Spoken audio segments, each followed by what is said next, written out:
Hi, pre-cal students.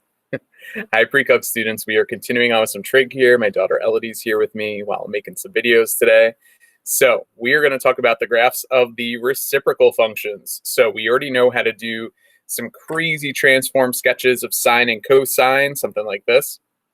So we're going to save this one for class as a quick recap, but let's jump right into the new stuff today, which is at the bottom of the page. We're going to start graphing the reciprocal graphs. Hopefully you remember and recall here that the reciprocal functions are cosecant, secant, and then cotangent. And for something like cosecant's the reciprocal of sine, which is why maybe you can tell on page 31 of your notes that there's kind of that faintly dotted in sine graph for you here, because I want to start thinking about what happens when I find the reciprocal of some of the y values on the function y equals cosecant of x. So if I look at the sine function right here, let's talk about this y value of 1 to start. If I have a y value of 1 and I flip it over, 1 over 1 is still 1. And similarly, when the y value is -1, flipping that over is going to be a y value of -1 still. These happen to be the only 2 points that the graph of sine and cosecant share from 0 to 2 pi. All right, so let's talk about these zeros then. The number 0, if you think of a 0 as being 0 over 1, when you flip it over, 1 over 0 is, hopefully you're jumping out and saying undefined.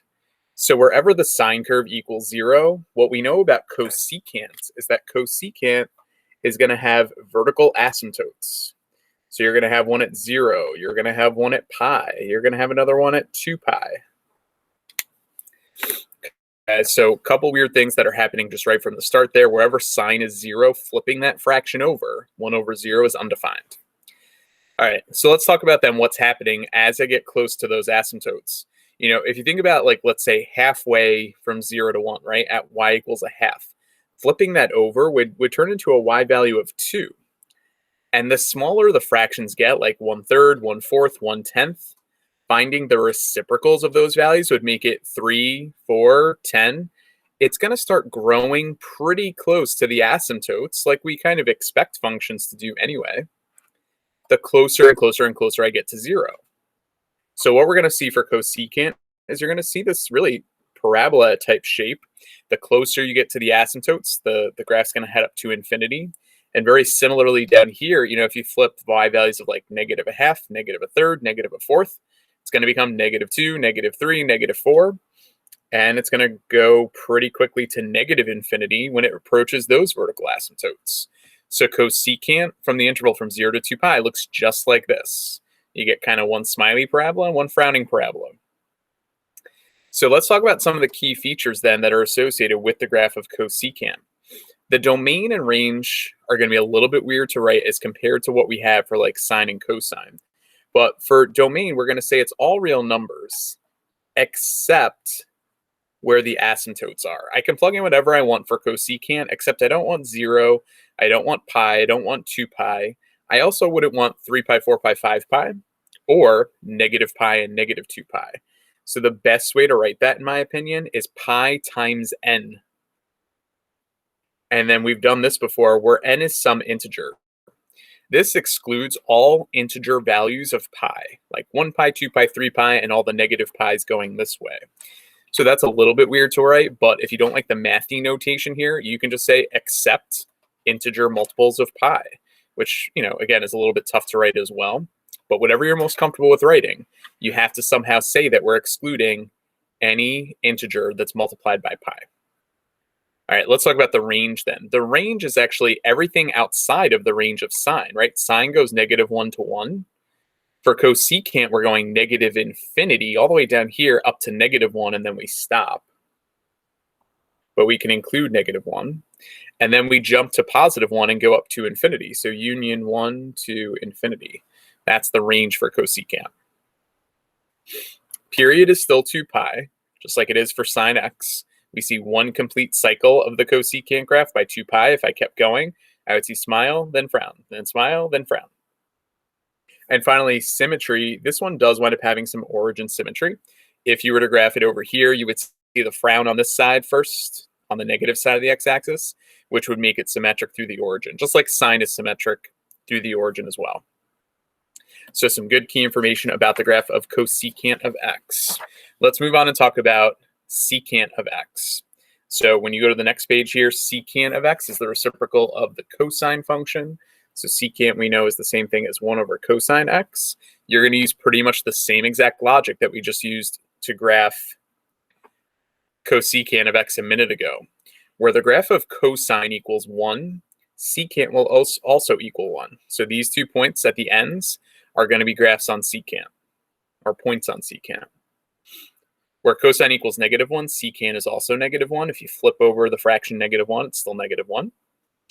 Think about what happened a minute ago with this cosecant graph. Where cosine is 0, what's going to happen for secant? Well, 1 over 0 is undefined. So you get asymptotes this time at pi over 2 and 3 pi over 2. And then same idea, as the values for cosine get closer and closer and closer to 0, secant, when I flip those fractions over, it's getting bigger and bigger and bigger and bigger.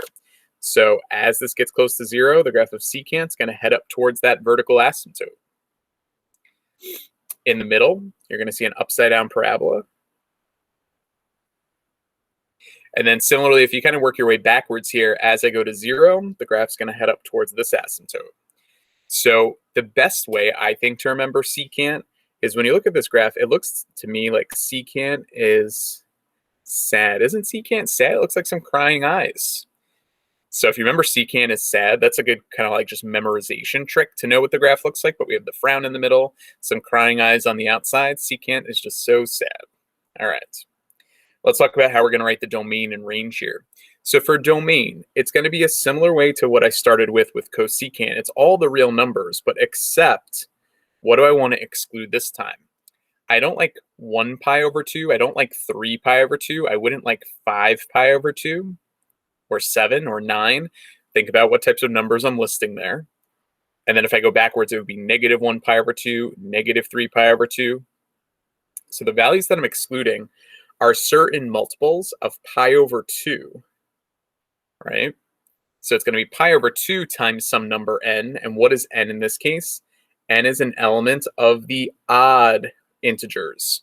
1 pi, 3 pi, 5 pi over 2, all those odd multiples of pi over 2. I know that's a little tricky to write, but this is the most concise way of writing it if you like being concise like I do. All right, we'll get more practice writing domain and range, I promise. What about the range, though? The range is actually the same thing as it was for cosecant. -infinity, but up to -1, stop. Then 1 to infinity. Keep in mind for secant, right, this dotted cosine curve wouldn't really be there. We're just using that as a guideline to be able to graph what secant looks like. So here's the range. Period is 2 pi. And for symmetry for cosine and also secant, if you were to continue this pattern, you would actually see this parabola continued on this side, and then you would see another asymptote. This one actually does have some really nice y-axis symmetry. Okay, so whereas cosecant had origin symmetry, secant and cosine, its reciprocal, are y-axis symmetry there. Okay, if we can generate the graphs for secant and cosecant, the last but not least graph to do is cotangent. Now, we haven't really graphed too much probably with tan yet, but what you're seeing graphed below in dotted form is in fact the graph of tangent. All right, so we have to think about, all right, well, what's going to happen with the graph of cotangent? It's reciprocal. So if this is the graph of 1 over tan x, let's talk about some key features. While we're just looking at the graph of tangent here, let's fill in some of the information down below. The domain of tan is everything except the vertical asymptotes at pi over 2 and 3 pi over 2 and 5 pi over 2. Wait, that's what I just did for secant a second ago. So we can cheat a little bit and say if we want to exclude all these odd multiples of pi over 2, it's all reals except, see if you can squeeze this in here, pi over 2n, where n is an element of the odd integers. Even I have big handwriting, but I was able to fit it in there. Okay. So I know that's a weird way to write domain, but let's keep going down this column for tangent. The range, look at the graph. It goes down forever and up forever in between those asymptotes. So the range is all reals.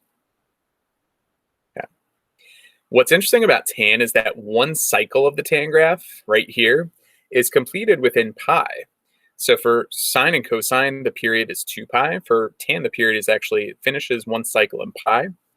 And just like sine, though, it does have origin symmetry. If you were to continue this tan graph on the left side of the x-axis, you would get this graph over here. All right, so we have a little bit filled in and some good knowledge here about tan. Let's talk about what happens with cotangent. Well, where tangent is 0, which is at 0, pi, and 2 pi, cotangent is going to have some asymptotes because 1 over 0 would be undefined. I will tell you that this gets a little messy when you graph it on the same axes as tan. So if you want to separate it for yourself, I'll maybe even make a quick sketch off to the side of just cotangent in the end. Okay, but let's see if I can use this on the same set of axes. Where, here's what's weird, where tan has an asymptote, cotangent is 0. Because think about what an asymptote is. An asymptote is when you get 1 over 0. Well, if I flip over 1 over 0, it now is 0 over 1. So cotangent equals 0 wherever tan had its asymptotes. I know that's weird. All right, let's think about what happens. The closer tan gets to 0, flipping those fractions over, those are going to get pretty large. And the larger tan gets, the smaller cotangent would get. So it's going to really flip the orientation here. Cotangent winds up looking like this. And then on the other side, as you get close to 0 here, it's going to become more steeply negative. And then it just repeats that same exact pattern from pi to 2 pi. So I feel like that's pretty clear in terms of what the graph of cotangent would look like. But I do think that it does get a little bit messy because of all the intersections there. So of course, if you wanted to kind of separate that, you can make asymptotes at pi, 2 pi, and 0. And then the graph of cotangent looks something like this. Okay, so that's up to you if you want to kind of repeat that over here. Let's talk about domain then of this graph of cotangent. Cotangent, I want everything except 0, pi, 2 pi, 3 pi, 4 pi. That's the same thing that we excluded for cosecant earlier. So for cotangent, it's all reals except this time we're excluding pi times n, where n could be any integer, not just the odd integers. I want 1, 2, 3, 4, and all the negatives as well. Okay, range, just like tangent, though, is all reals. Goes up and down forever and ever.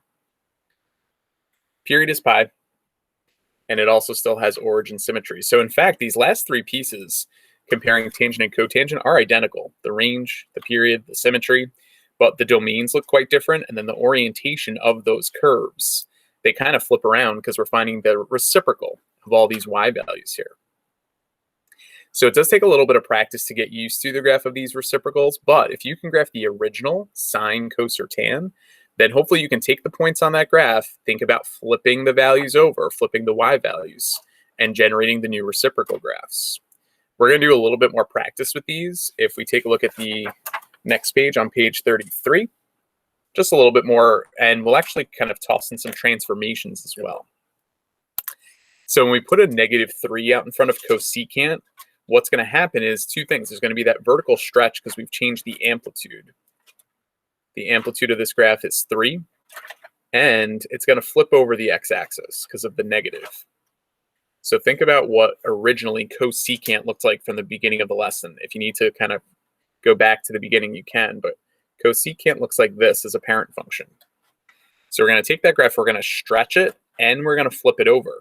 So it's going to start by being upside down, and then this part's going to be up here. Okay. Usually the range of cosecant also is from -infinity to -1. Now it's going to be from -infinity to -3. Okay. So I shouldn't really put points there.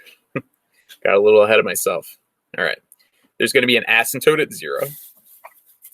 There's going to be an asymptote at pi. That doesn't change. And there'll be an asymptote at 2 pi as well. Okay. Now again, because this gets flipped over, here's the first point on the graph of -3 cosecant x. And then if I come up here to +3, here's what the part would look like from pi to 2 pi. Okay. So the range of this graph, because of the vertical dilation that we did, is from -infinity to -3, and then from 3 to infinity. Okay.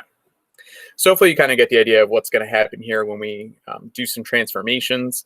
Let's just do one more. Let's do number 5, and then we'll maybe save 6 and 7 for class.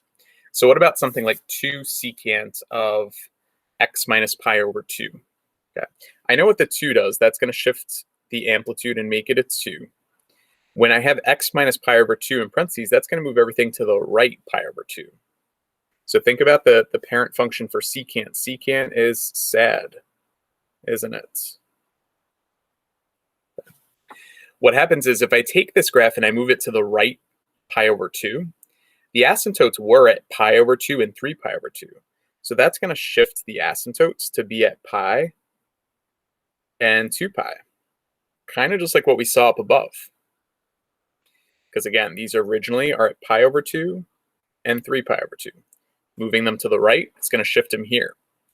Think about the part also that's to the left here that's going to get shifted over. So when I shift everything to the right pi over 2, this point is going to now be here at a height of 2. So you're going to see this part. And then this whole part is going to get shifted in between these asymptotes down here at -2 because of the amplitude. So it turns out that 2 secant of x minus pi over 2, doesn't it look just like maybe 2 cosecant of x? Huh, very strange. But yeah, I mean, secant and cosecant, just like sine and cosine, are just translated versions of one another. So shifting this whole graph to the right pi over 2, hopefully you can see it's actually just the same thing as the graph of 2 cosecant of x. All right, so if we're good there, like I said, 6 and apparently 8, not 7. We don't care about number 7. We'll talk about those next time I see you in class. But otherwise, we're good to go for today. Have a great rest of the day. And I'm guessing Elodie's going to say goodbye. All right, she says goodbye. See you guys later.